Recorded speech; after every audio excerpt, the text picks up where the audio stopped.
feminism has changed in its character quite a lot in recent decades in terms of its political priorities and so on. And I think a lot of that has to do with the fact that women who used to be involved in the feminist movement were quite weird in lots of ways. You know, they were highly intellectual, highly disagreeable, um, basically a bunch of women who all lived in New York, right, were the key instigators of the second wave. Um, Whereas now it's basically just synonymous with progressivism, and anyone who's been to university pretty much is going to be any millennial woman or younger who's been to university is going to call herself a feminist, which means I think that feminism has taken on more of the character of just kind of typical female temperament rather than the strangeness of the early movement. But anyway, we can get into that. The agreeableness factor is, I think, really important in this whole conversation. But your definition, I think that the idea of saying no, actually, this is to do with fair treatment is a good one. It therefore invites us, of course, to treat it as an empirical question, like, okay, so who is treated more fairly, which is, of course, what you do. So you go through all the different sort of domains in which we might stack up men and women's um, differing experiences. I mean, that whole kind of society treats is obviously difficult because what exactly is society who is making these decisions and whatever. But yeah, I accept the reasoning. The problem is, as you find, we then end up with a situation where we say, okay, well, I guess men win on this one and women win on this one. You know, men are paid more than women are, but then men go to prison more than women do. But then women are victims of rape more than men are, or whatever, and it ends up being um, this slightly futile game of kind of, I don't know, tennis almost, right? Which doesn't actually have a clear outcome. Yeah. So the way that I think about it is that I think we've had about 50 years of these comparisons being done, but in a very biased way, where really feminists are almost the only ones that go and talk about gender gaps. I also say there's a lot of fear going on where people that disagree just are not comfortable going and saying that doesn't sound quite right, or there's two sides to this.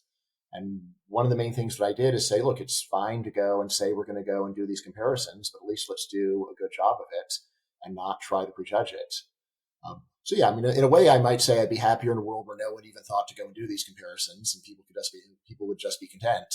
But given that the comparisons have been done in this very one-sided way, I'd say that at least it's not futile to go and point out it's complicated. It's not this clear-cut answer of women are mistreated and men are bullies. That honestly is what I think was taught to me even in school in the 80s, and now seems to be quite a bit more intense than it was in the past.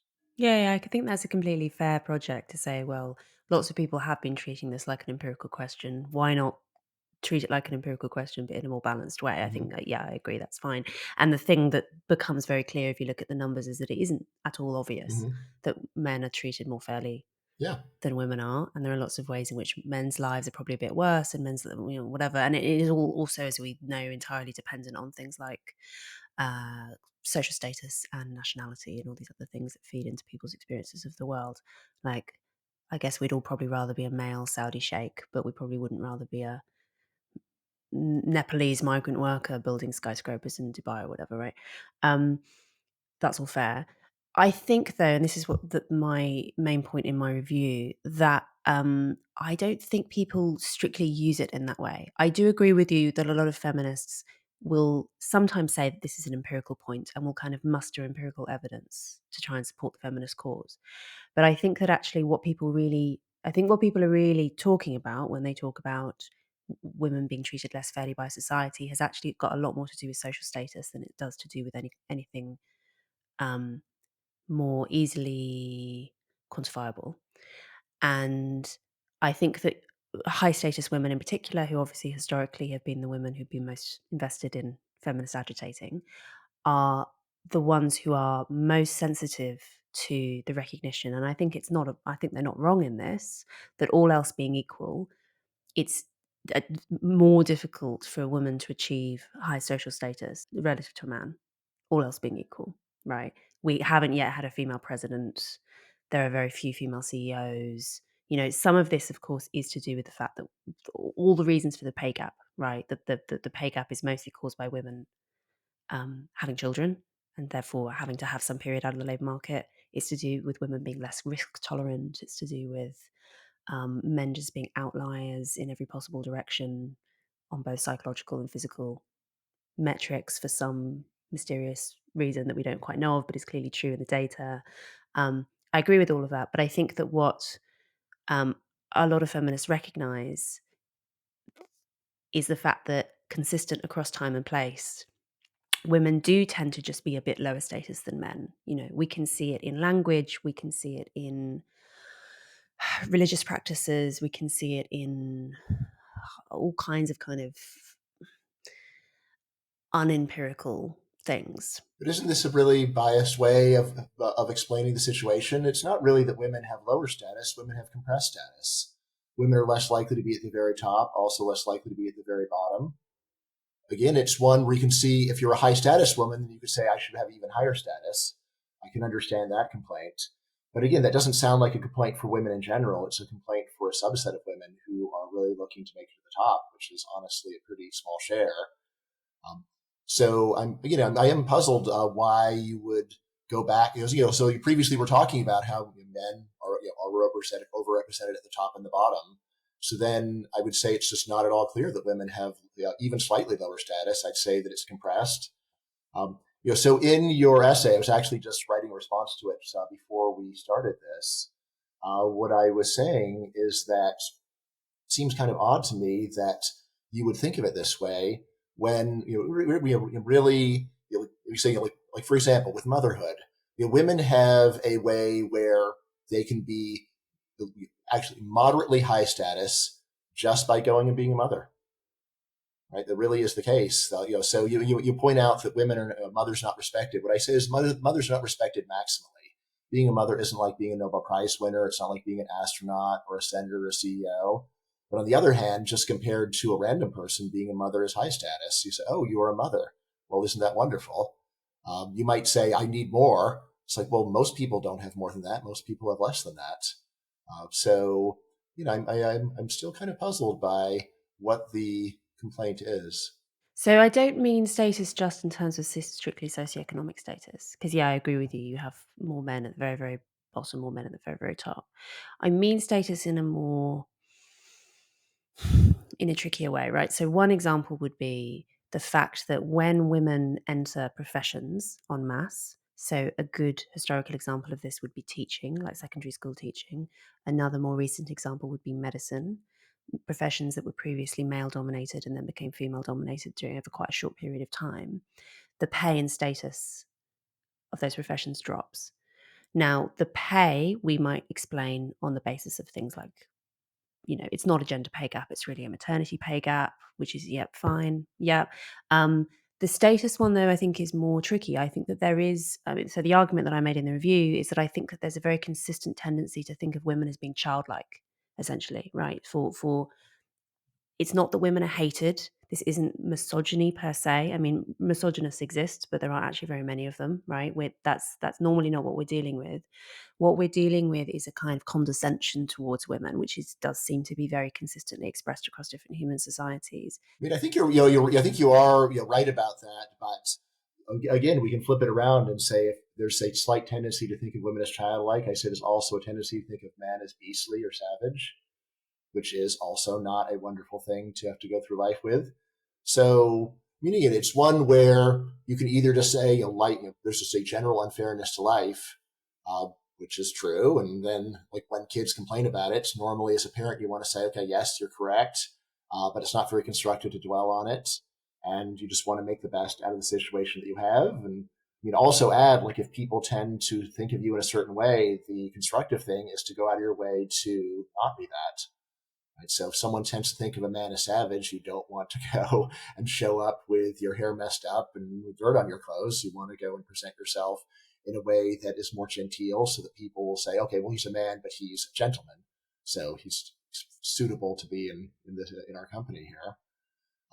So yeah, I mean, it's just one where it really is the case that if you are trying to avoid confirmation bias, if you're not only looking for ways in which women have it worse, but say, well, is there some corresponding thing for men?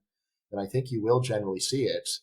There is the question, well, like how can we balance them exactly? And yeah, I don't know any way to do that, but just to be aware of these, of these things really are much more comparable than people tend to think.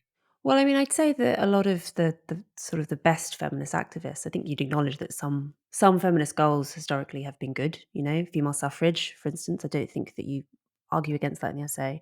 Um, you know, the women who agitated for female suffrage were resisting that childlike characterization and were pushing for that childlike characterization in law to be overturned because women were not permitted to vote, kind of on the basis of the same reasoning that we don't permit children to vote. It's not because we hate children, right? It's not that we think that children's interests are irrelevant. It's just that we think that they don't actually have the capacities to be entrusted with the vote. And that's exactly what early feminists were pushing back against. I mean, I recall you had a similar take on conscription, right? And saying, well, we don't conscript women because of this childlike thing.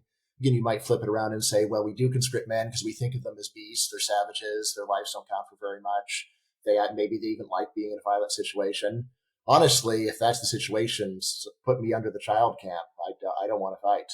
I completely acknowledge that it goes both ways. There are advantages to being considered childlike in some Right? situations. You know, you get Yes. to get on a lifeboat on the Mm-hmm. Titanic. Mm-hmm. Um, the downside is being given less personal and legal autonomy. And again, really, if like you could either be viewed as a savage or a child, which would you prefer? It depends on the context.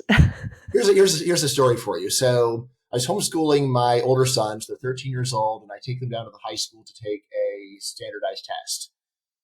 So I'm there to pick them up. I'm just sitting in the lunchroom, and then one of the teachers comes up to me and says, "Sir, I received a report that there was a man sitting here." And I just couldn't help but crack up and just said, well, guilty as charged. But the reason why that anyone had called me over was clearly because I was a man. If there was some adult woman sitting there, I would say, oh, so somebody's mom for some purpose or other, totally beyond reproach. But just by being a man, I was considered threatening. Now, I could have taken great umbrage and raised a stink about it, but I said, all right, well, I can kind of see why it's a little odd to have a man sitting here. And I just tried to respond in a polite manner and I talked my way out of the situation. I could have been really upset about it. But, this is the kind of burden that men go under in life where there's just a kind of suspicion. It's like, who are you? Why are you here? What is it that you might do evil? And it's like, I'm not doing anything. It's something to be aware, just putting yourself in the other person's shoes. One of the things that really struck me when reading your book is when you're talking about the feeling that women have of disgust when there's a guy hitting on them that they don't like. And I was like, yeah, okay, I've never had that experience. I mean, I was aware that women did have this experience, but the way you described it was very vivid and really stuck with me. Although it's also one when I was reading it, I was saying, have you ever thought about the experience of being an unattractive guy who's lonely? And it's like, well, I can't just not talk to women or I'll stay lonely forever. On the other hand, there is this problem where if I talk to them, they may feel like I am a disgusting person who has no business even thinking that I have a right to do so. So it's just one where I think there's a lot of value to be gained in being able to put yourself in the shoes of someone that you're not. At the same time, it doesn't mean that you forget who you are, but just to go and balance those things out and realize that both are true simultaneously really does help in understanding what it is like to be a human being.